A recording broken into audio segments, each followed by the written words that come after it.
वीर सिंह जी माननीय मंत्री उत्तर प्रदेश, माननीय दिनेश प्रताप सिंह जी प्रभारी मंत्री इस जौनपुर के, यहाँ के आपके बेटे और मेरे भी छोटे भाई जैसे गिरीश चंद्र यादव जी, इस अवसर पर सुशील मिश्रा जी, अमरनाथ यादव जी लोकसभा प्रभारी,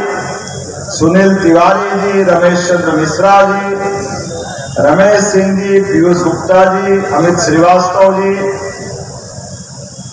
यहाँ की राज्यसभा सांसद श्रीमती सीमा द्विवेदी जी और मेरे अभिन्न मित्र और हमारे अपने विजय अभियान के प्रभारी थे मध्य प्रदेश के, उत्तर प्रदेश की धरती से जाकर के, और इस बार हमारी 29 की 29 लोकसभा भाजपा के पक्ष में लाएंगे डॉक्टर महेंद्र सिंह जी, इनका भी स्वागत अभिनंदन। समूचा मंच और आप सब चुनाव की इस बेला में मुझे लग रहा था कि जौनपुर आऊंगा और जौनपुर के आने के लिए कई सारे अलग अलग अवसर आए, लेकिन मुझे सबसे ज्यादा आनंद तो आज आ रहा है। कितना सुखद संयोग है, चुनाव की इस बेला में वो प्रत्याशी भी मौजूद है जिन्होंने कांग्रेस को ठिकाने लगाने के साथ एक विजय अभियान में यहाँ के भी साक्षी बन रहे हैं। हमारे मैनपुर के प्रत्याशी और रायबरेली के प्रत्याशी दोनों यहाँ पे मौजूद है। दोनों के लिए ताली बजा करके अभिनंदन करें इस बात का। ये भिजाए बता रही है, मौसम बता रहा है, हवा किधर जा रही है, दुश्मनों की छाती धड़क धड़क धड़क हवा निकलती जा रही है। जैसे हमको मालूम है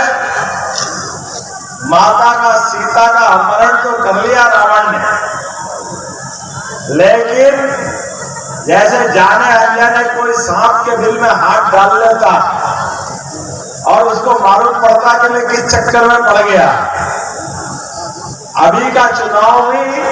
थोड़ा थोड़ा ऐसे ही एहसास करा रहा, कोई आगे दौड़ रहा, कोई पीछे दौड़ रहा, किसी को समझ नहीं पड़ रही है। और हमारे यहाँ भगवान राम का इतिहास कितना जोरदार था कि राम तो अभी गए ही नहीं है, अभी तो राम भक्त ने हनुमान छलांग लगा के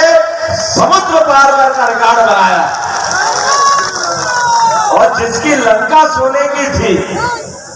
धन वैभव में कोई कमी नहीं थी,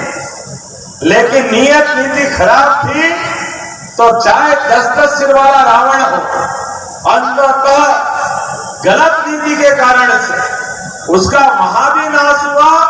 उसी प्रकार से जैसे भगवान कृष्ण ने कंस का घर में घुस करके नाश किया और जय जय कृष्ण गलिए दुनिया भर में गोपाल कृष्ण की बंसी बजाई और आवाज सुनाई थी, बोलो गोपाल कृष्ण भगवान की। आज के इस दौर में लोकतंत्र के अंदर इसी प्रकार का एहसास हो रहा है,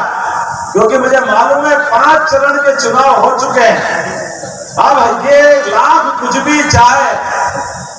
एक शेर है पुराना, मुद्दई लाख चाहे तो क्या होता है वही जो। अब भगवान की मर्जी, जिसकी जैसी भावना थी। मैं तो बड़ा आश्चर्य में डूबता हूं जब ये बार बार सोचता हूं कि या तो अपने बलबूते पे चुनाव लड़ना चाहिए थी, या अपने माननीय मुलायम सिंह जी के उन शब्दों को याद कर लेना था जब उनने 19 में ही बधाई दी थी माननीय नरेंद्र मोदी जी को। जोरदार ताली बजा के बताओ कि जिनके साथ जाना चाहिए। शुभकामना किसको मिलती है? जो जीता वही। और जीतने वालों को शुभकामना स्वर्गीय मुलायम सिंह जी ने दी थी, लेकिन पता नहीं क्या जब समय खराब आता है, अब आदमी को कोई अच्छा आगे बढ़ना हो तो आगे बढ़ने के लिए कोई डूबते जहाज में बैठता है। ये डूबते जहाज की सवारी करके लंबा सफर तय करना चाहते हैं, लेकिन सफर होगा कहां? आप तो अपने जिस जहाज में बैठे हैं उसकी तली फूटी हुई है, अब हम तो ये समझ ही नहीं पा रहे हैं, चारों तरफ से जो समाचार आ रहे हैं, ये जो बात मोदी जी ने आज तक जिस ढंग से रखी है, देश की जनता जानती भी है और एहसास कराती है, ये अपने सामने प्रमाण भी आते हैं। पहली बार हमने 2014 में कहा कि ये सरकार कांग्रेस की किसी लायक नहीं है,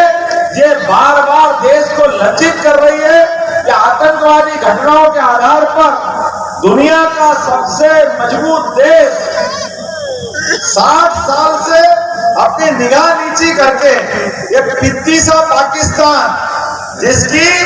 अपनी आबादी खुद की 20 करोड़ के आसपास होगी, लेकिन 60 साल से जब भी कोई आतंकवादी घटना होती तो ये कांग्रेस और कांग्रेस के साथ वाले सभी लोग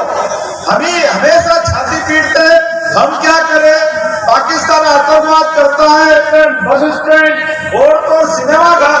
पूरा देश आतंक में डूबा था। लेकिन हमारे मोदी जी ने कहा था, जैसे ही वो प्रधानमंत्री के लिए उम्मीदवार घोषित हुए, उन्होंने कहा आपने इनको 60 साल दिए, केवल मुझे 60 महीने दीजिए, एक तरफ इनके 60 साल और उनके 60 महीने पाकिस्तान को घर में घुस के मार के बताया कि देश की जनता क्या चाहती है। इसलिए एहसास कराया कि देश के दुश्मनों से निपटने के लिए देश कितना समर्थ है, देश के दुश्मन से उसके घर में भी निपट सकते और दुनिया को भी बता सकते हैं। दुनिया के अंदर डंका बजा कि भारत वो तीसरा देश बन गया जो अपने दुश्मनों से उनके घर में भी ठिकाने लगा सकता है। ये एहसास हम सबको